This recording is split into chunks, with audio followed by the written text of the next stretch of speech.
really talks about like the myths and rules around the Autobahn, except for this like no speed limit thing. Well, which is a very big part of it, but not all of it. In this video, we're gonna deep dive into the Autobahn in Germany and give you some tips so you can drive safely and not get into trouble. Hey, my name is Jen and I'm from Guatemala. And mine is Yvonne and I'm German. And together we're from Simple Germany, where we create English content to help internationals settle into life in Germany more smoothly.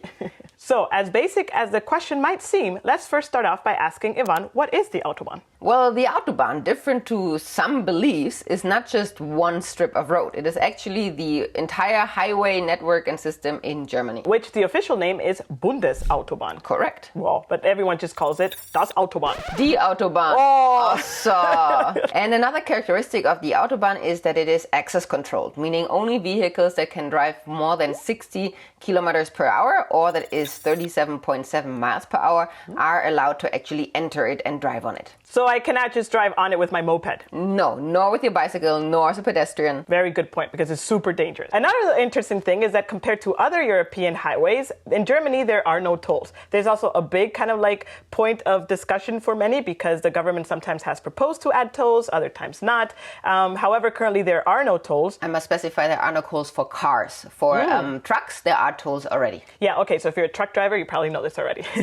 But anyway, so no tolls means that if you actually stop by a pit stop where there's like a gas station, usually that's where the pit stops are. The rest area. Like a rest area, and you want to use the restrooms, you will need to pay for them. So usually you pay for them in coins, and you can sometimes pay with card. Sometimes doesn't work, but usually it does. And then you get a paper that has 50 cents on it, meaning that if the toilet use costs 75 cents. It's usually 70 cents. It's usually 70 cents, then that means you paid 20 cents, and the 50 cents, or this paper with the 50 cents, you can use to buy something in this rest stop area. There are also other rest stop areas where the trucks also usually stop, and there the toilets are free, but I must give you a little bit of a warning because they tend to be very not so clean, let's say. They can be not so clean, yes. Yeah, we've had experiences with them being clean, and we've had really traumatic experiences in those rest areas as well.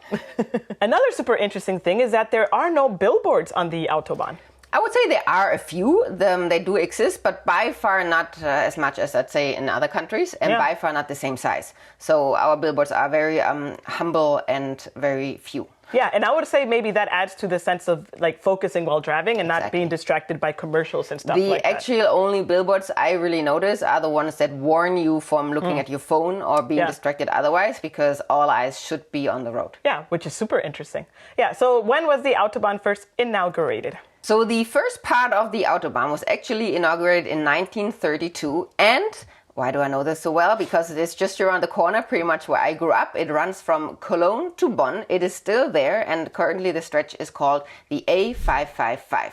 It is relatively short, like around 30 kilometers. It still has a lot of no speed limit areas. So back in the day when we would test drive cars, that's where we would go. Ah, that's super cool.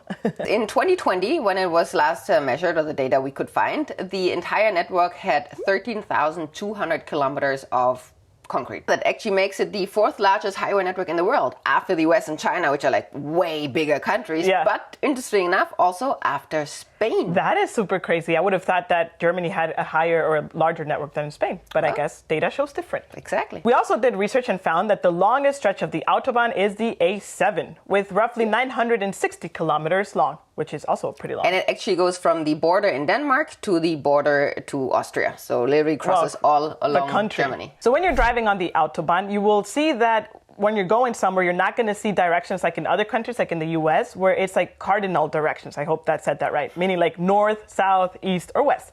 It's more like you need to know the city that you're going to, or the next biggest city, and that's the direction you go to, right? Right, exactly. However, there is a sense behind the numbering of the highways, and any even highway, the A40, A46 for example, goes west to east or east to west, and the uneven numbers like the A7 we just mentioned goes from north to south or south to north. I've once been asked that what city or where is the city Ausfahrt, because it's like pops up everywhere on the highway, and Ausfahrt actually means exit. So on each exit you have the sign saying Ausfahrt. It's not really the town that you're going to, it literally just tells you that this is the exit. Oh, that's cute. Where do you live? In Ausfahrt. Yeah. And typically speaking, most exits, I would say 95% of all exits on the German highway are always on the right. There is extremely few that are on the left. And that's also because the left lane is the fast lane. So imagine, braking or slowing down because you want to exit, that would mess with the entire system. Now, what's super interesting, and you should really pay attention to this, is that if there is a traffic jam coming, and usually it will be announced on the radio. If you have the radio on, it will interrupt you. But if you don't understand anything of what the radio person is saying, what is good to know is that Germans tend to put their blinker lights, the emergency lights, when they're going to brake. Let's say you're going super fast and you see someone with the blinking lights. Yes? I would say that, yeah, we put them not when we're braking, but when we see that there's a traffic jam coming up. Not every time we brake. Yeah, that's true. Yeah, when you see there's a traffic, that's true. When you see there's a traffic jam coming, the lights go on. So if you are behind a car like that, ideally you should put those lights on and slow down, because that means, probably this traffic is going to be stopped or very, very slowed down a few meters ahead of you. Another super interesting thing is that if the police stop you on the Autobahn, what is super interesting is that they don't do it from behind. Actually, a police car will cut you off in a way, right? Obviously not in a dangerous way. And in front of you, they will put they have like a sign that says, bitte folgen uns, or please follow, meaning that. And that means they will take you out of the Autobahn or in a safe place where they will be able to ask you the questions that they want to ask you. Versus in other countries, they actually put the light on the back and then you feel like you're being chased and you don't know what to do or where to go. But in this case, they actually guide you and you just need to follow them until they stop. Exactly. Which I think is pretty efficient. If you're liking this video, please also make sure to hit that like button. And if you have not subscribed yet but would like to, then also you have the chance right now, the red big button. And if you're ready to go the extra mile to support this channel and also our website, then you can do so on the website simplejourney.com/coffee in the form of a virtual coffee as a contribution to us. Thank you very much. Yeah, thanks for your support. Of course, we cannot talk about the Autobahn without talking about speed, right? And the speed limit and the speed limitless zones and all these things. So let's talk the topic. So contrary to general belief, not all of the Autobahn has no speed limit. Actually, only 70% of the whole network you can drive as fast as you want. Which is still a big chunk, but it's usually outside of city areas, right? Yes. So on these stretches without speed limit, there is in fact a recommended speed limit, which is 130 kilometers per hour or 80.8 miles per hour. Not enforced, but highly recommended. Yes, and why is it highly recommended? Well, first of all, there is a big debate going on in politics and society, I would say, currently, due to several reasons, like climate change, gas prices, that there actually the no speed limit zone should be erased, and there should be a complete speed limit like in any other country. Okay. Still discussions whether it should be 120, 130, or any other number. So that is one reason. But the biggest reason is actually that if you are involved in an accident where you have driven more than 130 kilometers per hour. Okay. Regardless of whether it is your fault or not, you will automatically have a partial fault. Yes, because you're probably driving way too fast. Well, already being above the recommended speed limit makes you partially liable and partially reckless. One more thing to make clear, of course, you won't get blamed for the entire accident if it's not your fault, but approximately around 30%. Unless you are able to prove that the accident would have happened if you would have also driven 130 or less. Wow, okay, but to prove that kind is of difficult, I would very say. hard. I mean, that costs a lot also to hire like consultants to make sure. Exactly, lawyers and whatever. Yeah. Wow, okay, which is crazy, right? I mean, that doesn't mean that there's not people going super fast on the Autobahn. Actually, the highest speed ever recorded on the Autobahn is, wait, let me read this. It's 423 kilometers per hour. And according to a study, only 15% of Germans have ever driven more than 240 kilometers per hour, which is roughly 149 miles per hour. Which kind of makes sense because first you need to have the car that allows that speed, which not all cars do that. Yeah. And secondly, also you need to have the level of confidence that you can actually handle that, because obviously at that speed, just one glitch of unattentive behavior can be extremely dangerous. Yes. I agree, yes. Now I have a question. With so many fast cars and everything, how dangerous is the Autobahn? Because sometimes you're driving and you literally just see, vroom, multiple times Feel behind you. the air like Yeah, so are there like a lot of accidents on the Autobahn? So technically the Autobahn is not dangerous. No, not if you look at statistics and compare numbers and casualties and accidents and all that thing. So most car accidents with injuries actually happen in cities. Oh, okay. Because there's obviously a lot more hustle and bustle, there's a lot less order. A lot less space to move probably to avoid it. And there's more pedestrians also, which obviously have a higher risk of being injured. Of course, yeah. And most accidents with fatalities actually happen on the, in German, so-called Landstraße, which would be a speedway in like a rural countryside. So not the highway, not the city, but Landstraße. And that is because in the Landstraße, there is no protective area like on the highway next to the street, like no metal, like speed barriers, no concrete walls, but very many trees. And if you hit a tree at still, let's say 70, 80, 90 kilometers per hour. Could be fatal. Could be fatal. Wow, correct. That's super interesting, right? No lanes to take over, so that is actually the most dangerous road to drive. Crazy. And to put it into perspective with other European countries, the number of deaths that occurred on German highways is actually average in Europe with 1.9 deaths per 1 billion kilometers driven. Wow, okay, that's average. Okay, even having like no speed limit, it's still average, the accidents, which kind of implies that it's not so dangerous after all. Correct, yeah. That is super interesting. Okay, so while driving the Autobahn, you will find different signs, which at first I was like, whoa, what is this? No, that's not true because I studied them when I did my test, so I knew what they were when I saw them. So this sign here indicates that trucks are not allowed to take over. So generally speaking, trucks should always drive on the right lane. However, they usually need to also take over sometimes, and then they're allowed to go out, take over from the left, and go back to the right. When this sign is shown, that is not allowed, and they need to stick to the right, regardless whether they want to take over or not. And what is super interesting, and here you will see a trend, is whenever there is a sign saying something and that is no longer valid, then it has like 3 stripes across it to be sure to say like this is the end of that.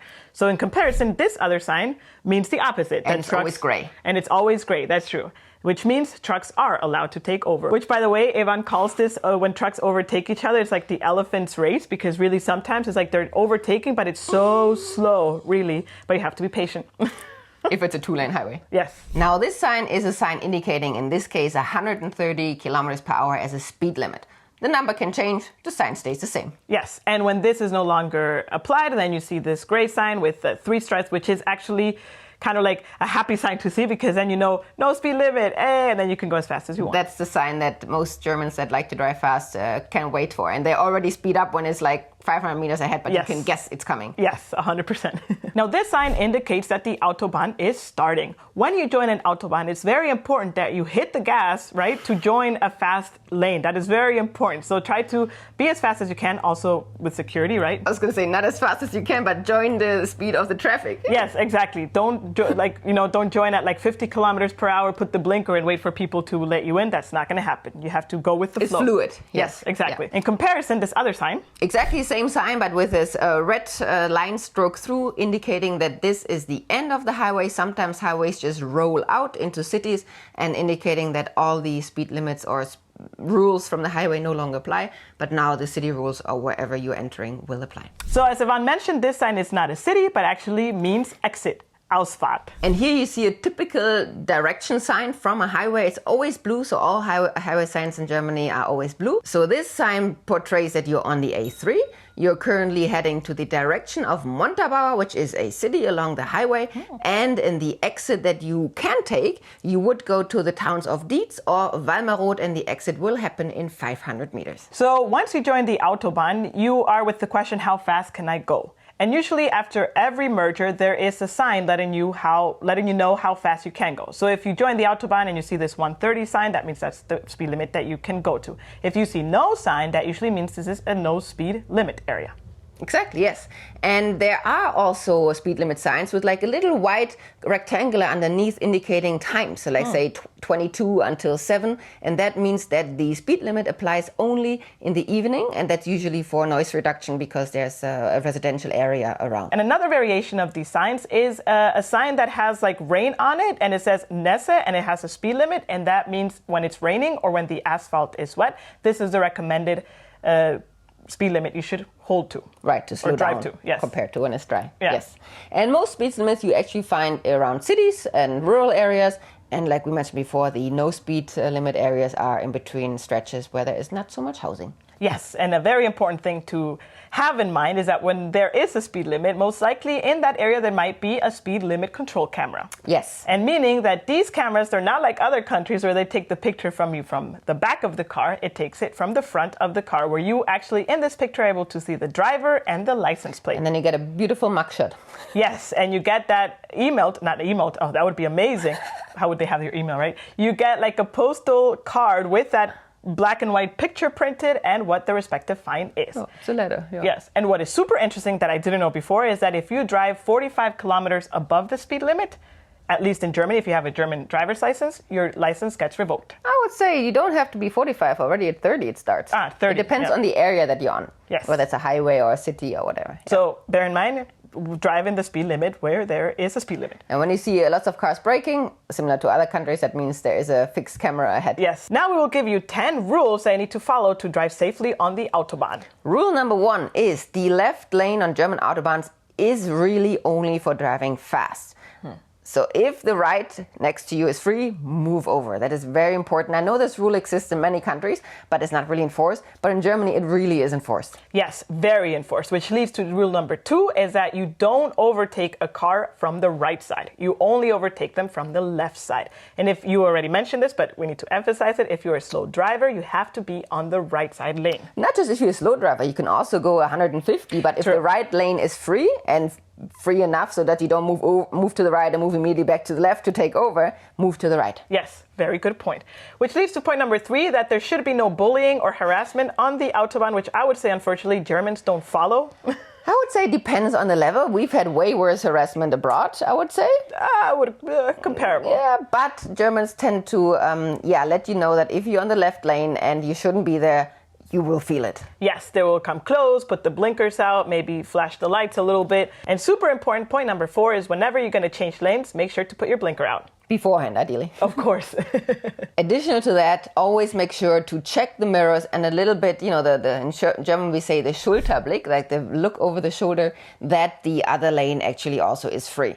I know it goes without saying, but since speeds tend to be higher, especially on the left side, that is the important side to double check, because sometimes you think there is no one and a second later there is someone. Yes, as Yvonne already mentioned, trucks need to remain on the right side. And also super interesting, trucks are not allowed to drive on the Autobahn on Sundays. Or public holidays, correct. Yeah, so if you want to travel without any trucks, those are the days that you can drive peacefully on the Autobahn. Rule number 7, obey the speed limit. As we mentioned before, it's for your own safety, but also for your own pocket, because speed fines are quite expensive and you could potentially also lose your license if you're really too fast. Yes, also. And by the way, if you get a fine, you also lose points from your license as well, right? Well, you gain points. True. It's the other way around. So the more points you gain, there's a limit, and then also your license could be revoked. As a rule in Germany, when you register your car and you drive it, you need to have a reflective warning vest for each person that is in the car at the time. So depending on how many seats you have, as well as the warning triangle, like this red reflective thing, and a first aid kit. So that needs to be part of your car kit and always remain inside. Yes, and of course, if you ever have an accident or you have problems with your car, you should go to the right side, or the right side of the Autobahn, and there put your triangle 100 meters away and put on your vest and call whoever you need to call to go and help you out. Correct, yes. On the highway, you're not allowed to exit your car without wearing the reflective vest. Yes, very important. And also, if you need to use the bathroom, you cannot stop on the side of the road to just do that. No, please use the rest stops. Yes, which leads to rule number 9, I believe, and that is please never stop, park, or reverse on the Autobahn. For example, we have a friend who has a friend, a typical friend of a friend story, who actually did that who on the highway. They didn't know, they were foreign, and they just didn't know that this is not okay to do as it was in their home country. And they kind of like missed the exit on the highway, and instead of going to the next one and turning around, they went to the the emergency lane, like the Standstreifen in German, stopped there, reversed with the car on the highway in the ongoing traffic to take the next the exit that they missed. They got caught by the police. It was not nice. He actually had to go to like a psychological test, because for the police it's like, what is wrong with you? Yeah. And please just avoid such trauma for yourself and other drivers. Yes, again, driving in Germany has to be very correct and following the rules. It's for everyone's safety and security, especially on the Autobahn when the speeds are so high. Which leads to the last rule, rule number 10, is that if there is a traffic jam on the Autobahn, then all cars must give way for or create an emergency lane, which I find super cool because Germans actually do this. This might be common in other countries, but here you actually see this implemented. So if there's a traffic jam, the left lane, wherever actually the lanes that have the space, they spread out, and the two right lanes go to the right and the left one to the left, leaving Rettungsgasse? Rettungsgasse, yes. Yes, an emergency lane for if there is a case of ambulances or police cars that need to go for rescue vehicles to be able to go through and be fast in, how do you say this? In getting attending to the accident. Yeah, exactly. And attending the people there. Yeah. And this is actually very important. Also, not all Germans adhere to it, but in recent years, the fines of misconducting in such a case have increased. And also, if you would drive in that lane to take advantage of it or go behind the emergency vehicle, don't do it. That is actually worse. That's the worst thing you can do. We have a whole playlist on our channel about driving in Germany that you can follow to learn more about other rules and things to do in Germany when you're behind wheels. We hope you enjoyed. Until next time, tschüss!